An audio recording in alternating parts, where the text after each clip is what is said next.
സുപ്രധാനമായ ഒരു വാർത്തയിലേക്കാണ് ആദ്യം. കവടിയാർ ഭൂമി തട്ടിപ്പ് കേസ് പ്രതിയായ കോൺഗ്രസ് നേതാവ് അനന്തപുരി മണികണ്ഠൻ അറസ്റ്റിൽ. ബംഗളൂരുവിൽ വെച്ചാണ് മണികണ്ഠൻ അറസ്റ്റിലായത്. മ്യൂസിയം പോലീസാണ് പ്രതിയെ അറസ്റ്റ് ചെയ്തത്. കമലേഷ് ചേരുകയാണ്. കമലേഷ്, പോലീസ് കുറച്ച് ദിവസമായി ഇയാളെ തിരക്കി നടക്കുകയായിരുന്നു, ഇപ്പോൾ പിടിയിലായി. വിശദാംശങ്ങൾ. ഷമി, തീർച്ചയായും കഴിഞ്ഞ കുറച്ച് നാളുകളായി പോലീസ് ഈ അനന്തപുരി മണികണ്ഠൻ എന്നയാൾക്ക് വേണ്ടിയുള്ള തെരച്ചിൽ നടത്തുകയാണ്. ഈ കവടിയാർ കേസുമായി ബന്ധപ്പെട്ട്, കവടിയാർ ഭൂമി തട്ടിപ്പ് കേസുമായി ബന്ധപ്പെട്ട് രണ്ടുപേരാണ് നേരത്തെ പ്രതിപ്പട്ടികയിലുണ്ടായിരുന്നത്. ഒന്ന് കൊല്ലം സ്വദേശിയായിട്ടുള്ള ഒരു മെറിൻ ജേക്കബ്, അതുപോലെ തന്നെ ഒരു വസന്ത എന്ന് പറയുന്ന രണ്ടുപേരാണ്. ഇതിൽ പ്രവാസിയായ ഡോറ എന്ന ഒരു സ്ത്രീയുടെ ഭൂമി 1.5 കോടി രൂപയോളം വില വരുന്ന ഭൂമി ആൾമാറാട്ടം നടത്തി, അതായത് ഡോറയുടെ രൂപസാദൃശ്യമുള്ള വസന്ത എന്നയാളെ ഉപയോഗിച്ച് കള്ളരേഖകൾ ഉണ്ടാക്കി തട്ടിയെടുത്തു എന്നുള്ളതാണ് ഈ കേസിനാസ്പദമായ പരാതി.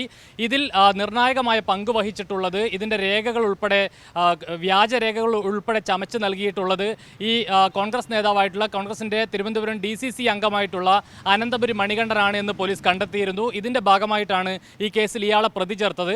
വ്യാപകമായ തിരച്ചിലിനൊടുവിൽ ഇന്ന് രാവിലെ ബംഗളൂരുവിൽ വെച്ചാണ് മ്യൂസിയം പോലീസ് ഇയാളെ അറസ്റ്റ് ചെയ്തിട്ടുള്ളത്. വൈകിട്ടോടുകൂടി ഇയാളെ തിരുവനന്തപുരത്ത് എത്തിക്കും, സ്റ്റേഷനിൽ എത്തിക്കുമെന്നാണ് നമുക്ക് മനസ്സിലാക്കാൻ കഴിയുന്നത്. ഏതായാലും കോൺഗ്രസിനകത്ത് വലിയ ഉന്നതരുമായി വലിയ ബന്ധമുള്ള ആളാണ് അനന്തപുരി മണികണ്ഠൻ. DCC അംഗമാണ് എന്നതിനപ്പുറത്തേക്ക് കോൺഗ്രസിൻ്റെ രാഷ്ട്രീയകാര്യ സമിതി അംഗമായിട്ടുള്ള VS ശിവകുമാർ, മുൻ മന്ത്രി ഉൾപ്പെടെയായിട്ടുള്ള VS ശിവകുമാറിൻ്റെ അടുത്ത അനുയായിയാണ് ഇയാൾ. അതോടൊപ്പം K മുരളീധരൻ, VD സതീശൻ, രമേശ് ചെന്നിത്തല അടക്കമുള്ള നേതാക്കളുടെയും അടുത്തയാളാണ് ഈ അനന്തപുരി മണികണ്ഠൻ എന്നയാൾ. അതുകൊണ്ട് തന്നെയാണ് ഈ വിഷയത്തിനൊരു രാഷ്ട്രീയ പ്രാധാന്യം വരുന്നത് എന്നത് വളരെ പ്രധാനപ്പെട്ട കാര്യമാണ്.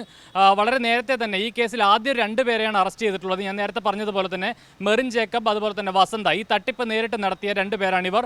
ഇവരെ കൂടുതൽ ചോദ്യം ചെയ്തതിൽ നിന്നാണ് ഇതിൽ വ്യാജരേഖകൾ ചമക്കുന്നതിന് വേണ്ടി ഈ രൂപസാദൃശ്യമുള്ള ഈ വസന്ത എന്നയാളെ ഇതിന് ഉപയോഗിക്കുന്നതിന് വേണ്ടി ഒക്കെ സഹായിച്ചത് ഈ അനന്തപുരി മണികണ്ഠനാണ് എന്ന വിവരം പോലീസിന് ലഭിക്കുന്നത്.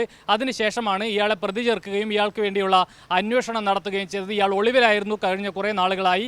ഏതായാലും ഇന്നിപ്പോൾ രാവിലെയോടുകൂടി ഈ കോൺഗ്രസ് DCC അംഗമായിട്ടുള്ള മുതിർന്ന നേതാവായിട്ടുള്ള അനന്തപുരി മണികണ്ഠനെ മ്യൂസിയം പോലീസ് അറസ്റ്റ് ചെയ്തിരിക്കുന്നു. വൈകിട്ടോടുകൂടി ഇയാളെ തിരുവനന്തപുരത്ത് എത്തിക്കും. ഒരു 24 മണിക്കൂർ നേരം ഇയാളെ കസ്റ്റഡിയിൽ വെക്കാൻ പോലീസിന് കഴിയും. ആ സമയത്ത് കൂടുതൽ വിശദമായ ചോദ്യം ചെയ്തതിന് ശേഷം കൂടുതൽ വിവരങ്ങൾ ലഭ്യമാക്കുക എന്നുള്ളതാണ് പോലീസിന് മുന്നിലുള്ള പ്രധാനപ്പെട്ട കാര്യം. മറ്റ് 2 പേരെ മാത്രമാണ് നിലവിലിപ്പോൾ പോലീസിന് ചോദ്യം ചെയ്യാൻ കഴിഞ്ഞിട്ടുള്ളത്.